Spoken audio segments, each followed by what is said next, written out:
Record now with the skateboard too. We have a skateboard. Oh.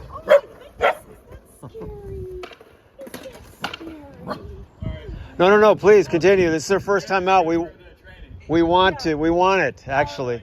No. Oh, okay. Yeah, thank you. Thanks, though.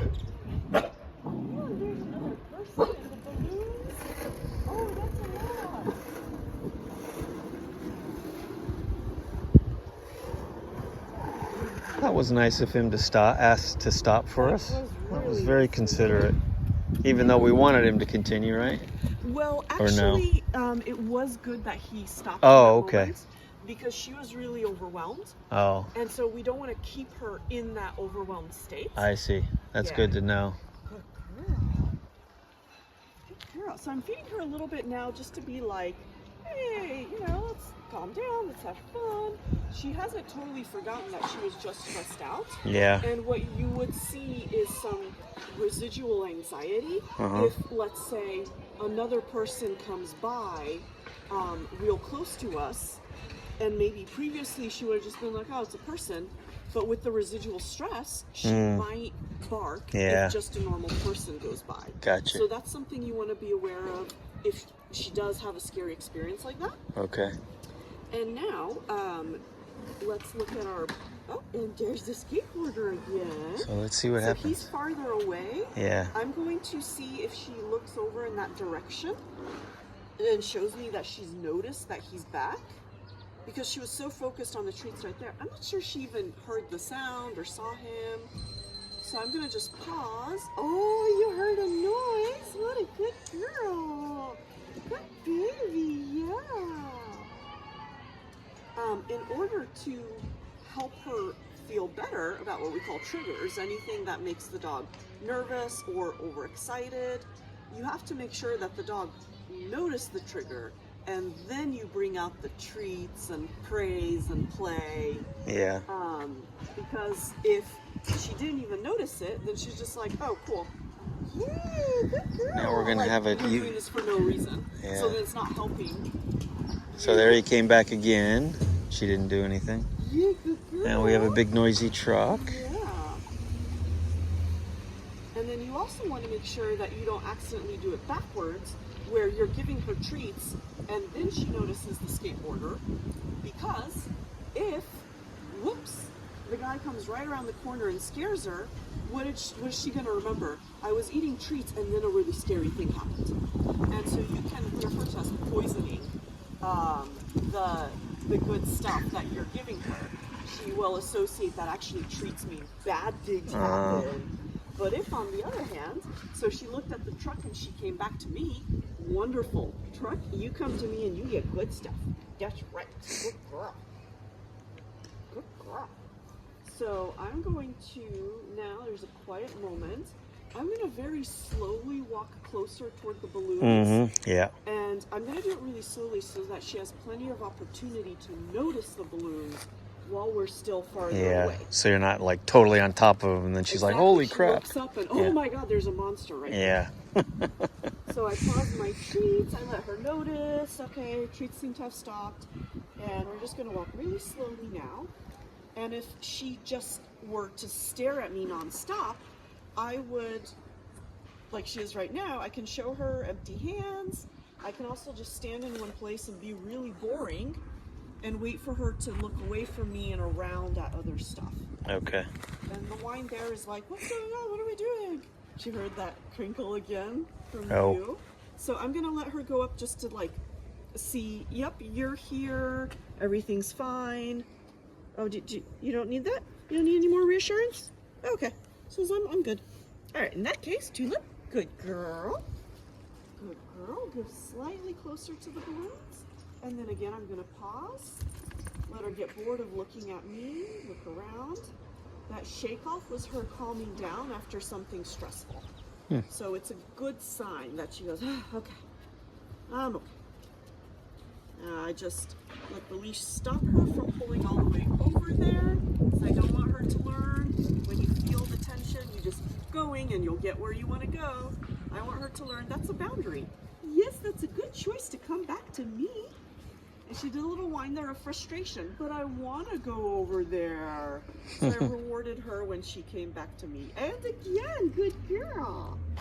She's not looking over there. So, you know what? Instead of continuing closer to the balloons, I'm going to go a little bit out into the street to make it more likely that she'll see them without us being right on top of them. Okay. So let's go this way, honey, and obviously we'll watch out for cars. Come on, quick girl.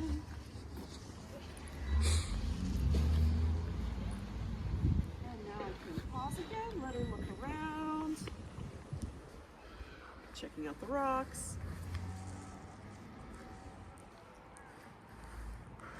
Oh,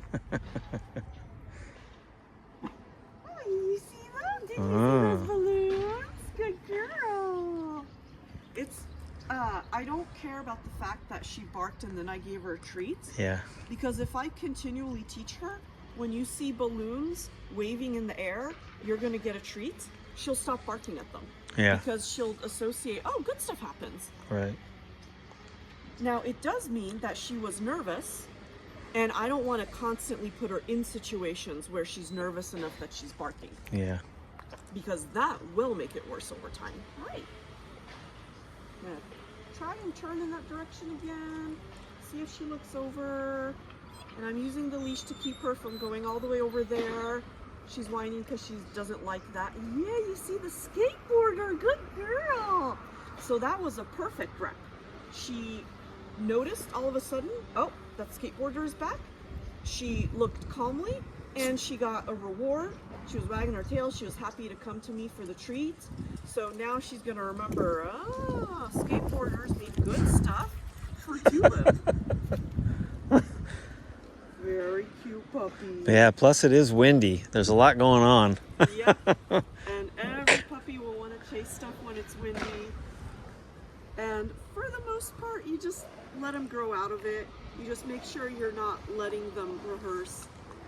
Yay! So when somebody comes and wants to meet her, or is excited that there's a puppy, or that we want to ask them if they would come and meet her so she meets different people, how should we do that? What's the right way to approach that? So you want to slow it down so that you can assess how is she feeling. Yay! Good girl. So he's coming closer, so we're going to run away. Hey, dude! Good girl! Yay!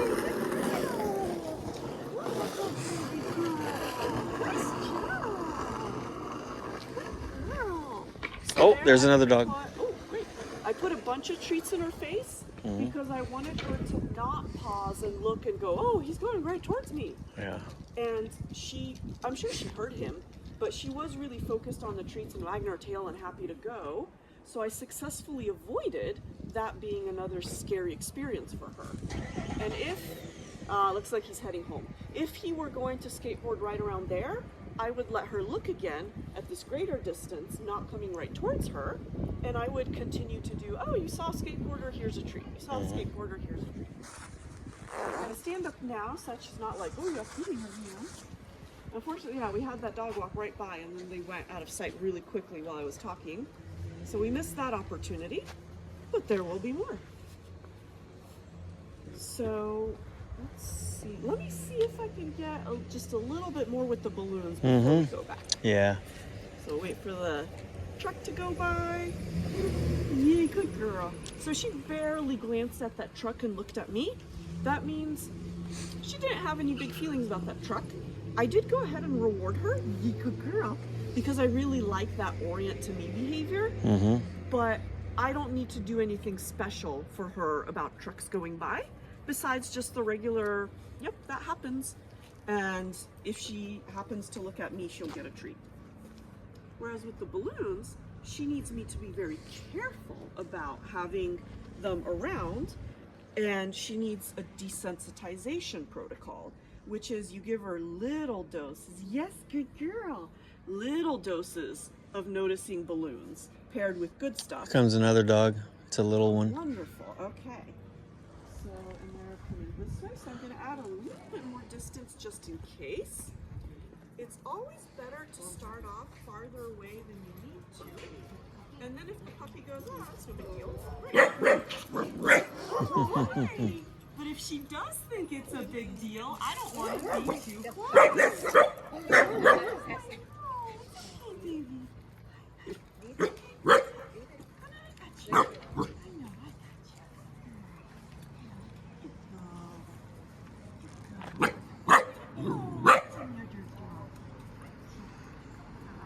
So what I did there, as soon as she started barking, I shortened up the leash so I had a hold on her. I also put a couple fingers in her collar because I wanted to be ready in case she started really jumping around and bucking, which in fact she did.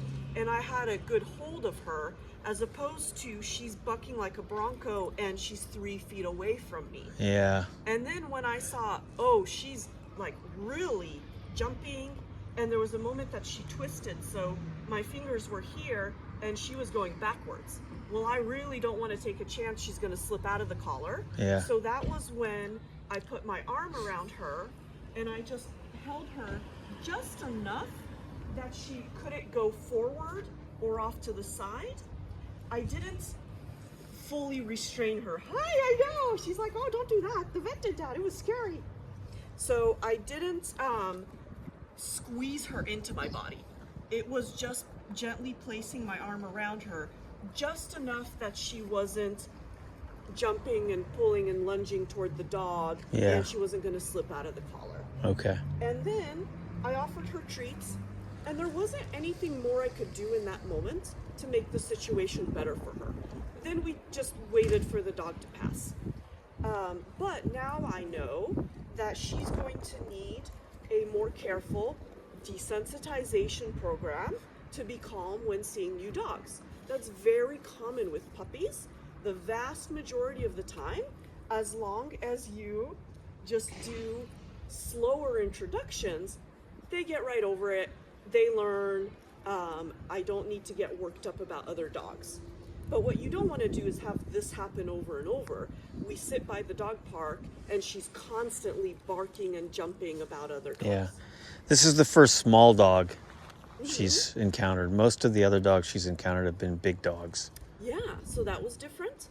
That dog also was jumping up and was on its back legs for a bit, and it barked at her, and I don't know who barked first. It did. It barked first. Okay.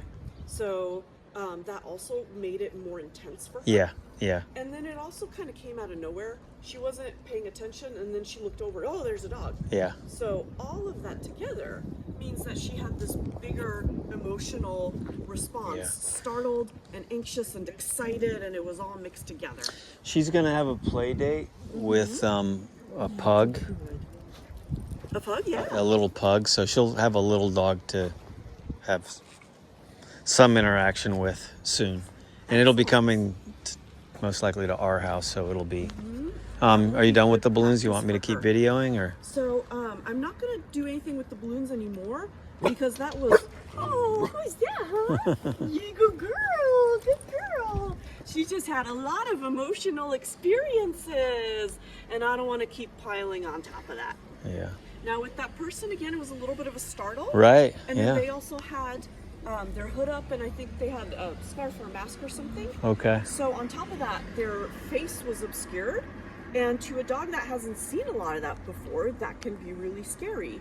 And so again, the startle, unusual looking person, and she went, ha, ha. But it wasn't as intense of a response as she did at the dog. I was able to call her name, and she turned and came with me and ate the treats.